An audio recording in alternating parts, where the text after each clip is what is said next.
अध्याय 14 प्रकृति के 3 गुण। भगवान ने कहा, अब मैं तुमसे समस्त ज्ञानों में सर्वश्रेष्ठ इस परम ज्ञान को पुनः कहूंगा, जिसे जान लेने पर समस्त मुनियों ने परम सिद्धि प्राप्त की है।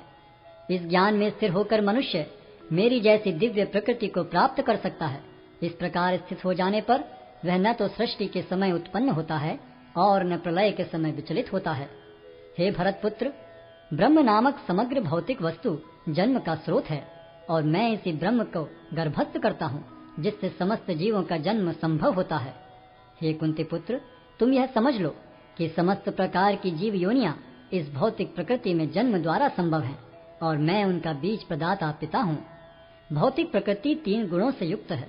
ये हैं सतो, रजो तथा तमोगुण।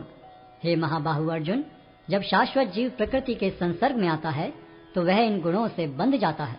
हे निष्पाप, सतोगुण अन्य गुणों की अपेक्षा अधिक शुद्ध होने के कारण प्रकाश प्रदान करने वाला और मनुष्यों को सारे पाप कर्मों से मुक्त करने वाला है।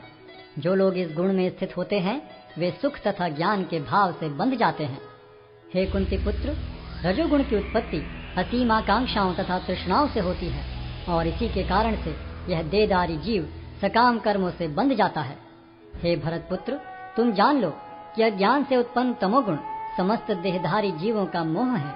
इस गुण के प्रतिफल पागलपन, आलस तथा नींद है, जो बद्ध जीव को बांधते हैं। हे भरतपुत्र, सतोगुण मनुष्य को सुख से बांधता है, रजोगुण सकाम कर्म से बांधता है और तमोगुण मनुष्य के ज्ञान को ढककर उसे पागलपन से बांधता है। हे भरतपुत्र, कभी कभी सतोगुण रजोगुण तथा तमोगुण को परास्त करके प्रधान बन जाता है, तो कभी रजोगुण सतोगुण तथा तमोगुणों को परास्त कर देता है और कभी ऐसा होता है कि तमोगुण सतो तथा रजोगुणों को परास्त कर देता है। इस प्रकार श्रेष्ठता के लिए निरंतर स्पर्धा चलती रहती है। सतोगुण की अभिव्यक्ति को तभी अनुभव किया जा सकता है जब शरीर के सारे द्वार ज्ञान के प्रकाश से प्रकाशित होते हैं। हे भरतवंशियों में प्रमुख, जब रजोगुण में वृद्धि हो जाती है तो अत्यधिक आसक्ति, सकाम कर्म, गहन उद्यम तथा अनियंत्रित इच्छा एवं लालसा के लक्षण प्रकट होते हैं। जब तमोगुण में वृद्धि हो जाती है तो हे कुरुपुत्र, अंधेरा, जड़ता, प्रमत्तता तथा मोह का प्राकट्य होता है। जब कोई सतोगुण में मरता है तो उसे महर्षियों के विशुद्ध उच्चतर लोकों की प्राप्ति होती है। जब कोई रजोगुण में मरता है तो वह सकाम कर्मियों के बीच में जन्म ग्रहण करता है और जब कोई तमोगुण में मरता है तो वह पशु योनि में जन्म धारण करता है। पुण्य कर्म का फल शुद्ध होता है और सात्विक कहलाता है, लेकिन रजोगुण में संपन्न कर्म का फल दुख होता है और तमोगुण में किए गए कर्म मूर्खता में प्रतिफलित होते हैं। सतोगुण से वास्तविक ज्ञान उत्पन्न होता है, रजोगुण से लोभ उत्पन्न होता है और तमोगुण से अज्ञान, प्रमाद और मोह उत्पन्न होते हैं। सतोगुणी व्यक्ति क्रमशः उच्च लोकों को ऊपर जाते हैं, रजोगुणी इसी पृथ्वीलोक में रह जाते हैं और जो अत्यंत गर्हित तमोगुण में स्थित हैं वे नीचे नरक लोकों को जाते हैं। जब कोई यह अच्छी तरह जान लेता है कि समस्त कार्यों में प्रकृति के 3 गुणों के अतिरिक्त अन्य कोई कर्ता नहीं है और जब वह परमेश्वर को जान लेता है जो इन 3 गुणों से परे हैं, तो वह मेरे दिव्य स्वभाव को प्राप्त होता है। जब देहधारी जीव भौतिक शरीर से संबद्ध इन 3 गुणों को लांघने में समर्थ होता है तो वह जन्म, मृत्यु, बुढ़ापा तथा उनके कष्टों से मुक्त हो सकता है और इसी जीवन में अमृत का भोग कर सकता है।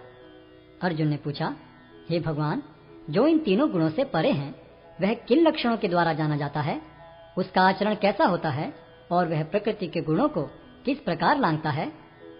भगवान ने कहा, हे पांडुपुत्र, जो प्रकाश, आसक्ति तथा मोह के उपस्थित होने पर न तो उनसे घृणा करता है और न लुप्त हो जाने पर उनकी इच्छा करता है, जो भौतिक गुणों की इन समस्त प्रतिक्रियाओं से निश्चल तथा विचलित रहता है और यह जानकर कि केवल गुण ही क्रियाशील हैं, उदासीन तथा दिव्य बना रहता है, जो अपने आप में स्थित है और सुख तथा दुख को एक समान मानता है, जो मिट्टी के ढेले, पत्थर एवं स्वर्ण के टुकड़े को समान दृष्टि से देखता है, जो अनुकूल तथा प्रतिकूल के प्रति समान बना रहता है, जो धीर है और प्रशंसा तथा बुराई, मान तथा अपमान में समान भाव से रहता है, जो शत्रु तथा मित्र के साथ समान व्यवहार करता है और जिसने सारे भौतिक कार्यों का परित्याग कर दिया है, ऐसे व्यक्ति को प्रकृति के गुणों से अतीत कहते हैं। जो समस्त परिस्थितियों में अविचलित भाव से पूर्ण भक्ति में प्रवृत्त होता है, वह तुरंत ही प्रकृति के गुणों को लांघ जाता है और इस प्रकार ब्रह्म के स्तर तक पहुंच जाता है।